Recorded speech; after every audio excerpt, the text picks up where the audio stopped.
અમદાવાદીઓ ચેતી જજો, કારણ કે પનીર, ક્રીમ, ઘી બધું જ હવે બજારમાં નકલી મળી રહ્યું છે. નકલી પનીર પકડાયા બાદ 24 કલાકમાં પકડાયું છે નકલી ક્રીમ. 1295 કિલો નકલી ક્રીમનો જથ્થો પકડાયો છે. નાના ચિલોડાના શ્રીનાથ એસ્ટેટમાંથી શંકાસ્પદ ક્રીમ પકડાયું છે. નકલી ઘી બનાવવા માટે તેનો ઉપયોગ કરવામાં આવતો હોવાની વિગતો છે. કોર્પોરેશનના આરોગ્ય વિભાગની આ મોટી કાર્યવાહી સામે આવી છે.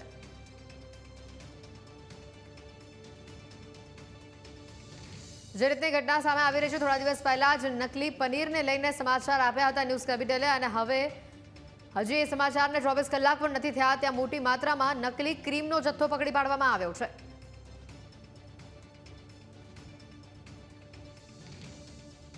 નકલી પનીર બાદ હવે નકલી ક્રીમનો જથ્થો છે તે પકડાયો છે. નાના ચિલોડાના શ્રીનાથ એસ્ટેટમાં શિવશંભુ ડેરી પ્રોડક્ટમાંથી 1200 કિલોથી વધુનો નકલી ક્રીમનો જથ્થો છે તે પકડાયો છે.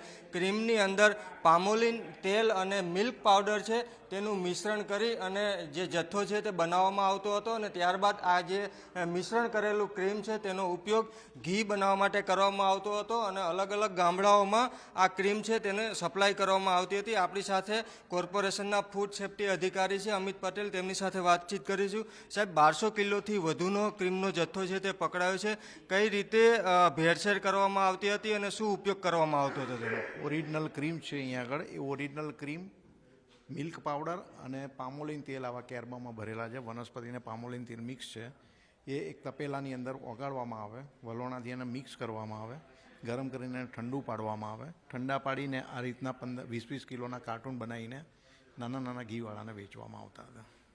ઓકે, એટલે આ જે મિક્સ કરેલો જે ક્રીમનો જથ્થો છે એનો ઉપયોગ પછી કઈ રીતે બનાવવામાં થાય? ઘી બનાવવાવાળા લઈ જાય અને ગરમ કરીને એમાંથી ઘી બનાવતા હોય. ઓકે, કેટલું લોકોના આરોગ્ય માટે આ જથ્થો છે તે જોખમી સાબિત થઈ શકે? લાંબા ગાળે HDL કોલેસ્ટ્રોલ વધારે અને ગળામાં તકલીફ થાય એ પ્રકારનું હોય છે. જી, ખાસ તો જે શિવશંભુ ડેરી પ્રોડક્ટ કરીને આ અહીંયા કારસો ચાલી રહ્યો હતો, એમની સામે હવે શું કાર્યવાહી કરવામાં આવશે? સામે અંડર એક સેમ્પલ લેવામાં આવે છે. આ 1285 કિલો ક્રીમનો જથ્થો છે એ રિઝલ્ટ ના આવે ત્યાં સુધી સીઝ કરવામાં આવશે અને કોલ્ડ સ્ટોરેજમાં મુકાવી દેવામાં આવશે. ત્યારબાદ એને જપ્ત કરીને એનો નાશ કરવામાં આવશે અને એમનું લાયસન્સ સસ્પેન્ડ કરવાની કામગીરી કરવામાં આવશે. બિલકુલ, તો જે લાયસન્સ છે તે સસ્પેન્ડ કરવામાં આવશે. જે આ તમે જોઈ રહ્યા છો કે ઓરિજિનલ ક્રીમનો જથ્થો છે, એ ક્રીમનો જથ્થો છે તેની અંદર પામોલિન તેલ અને મિલ્ક પાવડર સહિતનું મિશ્રણ કરી અને તેમાંથી તમે જોઈ રહ્યા છો કે આ નકલી જે ક્રીમ છે તે ક્રીમનો જથ્થો તૈયાર કરવામાં આવી રહ્યો હતો, અને આ રીતે આ નકલી ક્રીમના પાર્સલ બનાવી અને તેનો ઘી બનાવવા માટે ઉપયોગ કરવામાં આવી રહ્યો હતો. ત્યારે કોર્પોરેશનના આરોગ્ય વિભાગે દરોડા પાડી અને તમામ જે 1200 કિલો શંકાસ્પદ ક્રીમનો જથ્થો છે તે સીઝ કર્યો છે. કેમેરામેન કલ્પેશ રાણા સાથે દીપેન પઢિયાર, ન્યૂઝ કેપિટલ, અમદાવાદ.